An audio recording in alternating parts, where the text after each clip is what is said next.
It's a good testament that you do not have to be the technical leader inside a business to be successful. And again, it's the universal principles of leadership. They can be applied to any business, any industry. They're always the same because your work is done through people.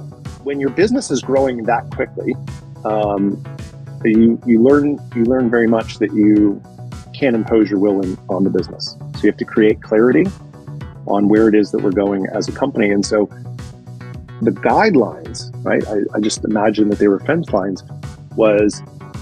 Our goal was to wow our customers and treat our people as partners. And that was our people internally, our suppliers, and our vendors that were out there. And so I asked people as they were making decisions to simply consider whether it was wowing our customers or whether it was treating our people as partners. And as long as that aligned, then it was a good decision. Even if I saw it differently, I would have a conversation with them and say, okay, so next time, here's what I want you to be thinking about. But I always stood behind them on those decisions. You have to care about your people. So at the end of the day, David, if I'm not asking about your family and how your weekend was, and did you enjoy that movie that I knew that you were going to go watch with your wife, then you know what? I'm not connecting with you at a higher level. We're just staying at a transactional, I'm paying you for time and effort. And I just think businesses today really need to be in a space of transformation. And we are always better together. And if you don't realize that your people are everything inside of your business, because as a leader, I've not done the doing, right? Our role is not to do the doing, it's to lead our people. All of our work is done through people. And so when you love your people and treat them as whole people, everything just falls into place. Isn't that your job? I mean, as a leader, to love your people, treat them as whole people. And if that's not your role, that's okay. You should stay in an individual contributor role. If you don't want to, quote unquote, I love when people say I have to deal with people. No. We get to lead people. We get to serve people. That's got to be your mentality as a leader. And that if that's not your mentality, then you shouldn't be leading. And that's okay. There's a role for you in the organization. It just isn't actually leading people. Your mindset should be that your people, not that you're trying to get people to work for you, but if you have such a relationship that transcends the business, that your people's mindset is that they work for you and they're not going to let you down, and they're going to make sure they put in that extra effort, or they're going to stay extra 10 minutes to get through their email inbox, whatever those things are. If you can get people's mentality to say I work for David and I'm not going to let him down because this is an important project, that's when you can unlock just the next level of performance inside a business. And it's not that hard.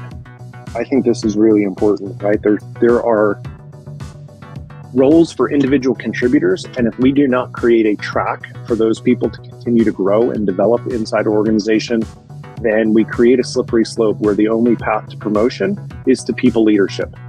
And not everyone is cut out to lead. And so if we don't do the right thing, which is to create an environment where, again, comes back to the challenge, where we continue to put challenges in front of someone, then you're setting them up for failure, not only for inside the business, but for their own enjoyment. And I have seen far too many times where great individual contributors walk into organizations and get promoted into people leadership and then suddenly are inept. When you really think about high achievers, right? That's the base of every organization. Who gets promoted? It's the people who are great at doing the doing. Oh my gosh, David is a superstar. Let's promote him. The reality of it is, just because you're great at doing the doing doesn't mean you're great at leading people. And so companies and organizations, they do very little to promote and to develop their leaders. And then they wonder why they're not getting the results from the company. And so I saw a really interesting statistic that CEOs only trust 48% of their senior leaders to deliver the results for the company. And it's even scarier behind that. It's only 11% of the people at the, not in the C-suite. And so we recognize that there's a problem, but we're not doing very much about it. And so I would tell you, we have to close that gap. That's why I call it the leadership gap. I don't know about you, but I've never met anyone who showed up to work and said, you know what, I really want to suck today. And yet there are plenty of people who are incredibly ineffective. And that's really because of poor leadership. And yet leaders don't show up and say, you know what, I really want to be ineffective today.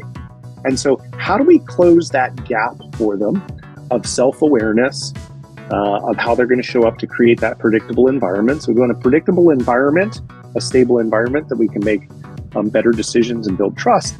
And we have to build into the technical space. That's the day-to-day things that we do, the conflict resolution, the meetings, all of the technical things. And then there's the strategic piece. We've got to look out on the landscape of the business. And so, for me, it's about helping our senior leaders create compelling companies, because compelling companies always outperform. And the goal is to get them home by dinner, because I've met plenty of people, David, that on the outside looking in, incredibly successful. And then when I speak to them, they're completely unfulfilled.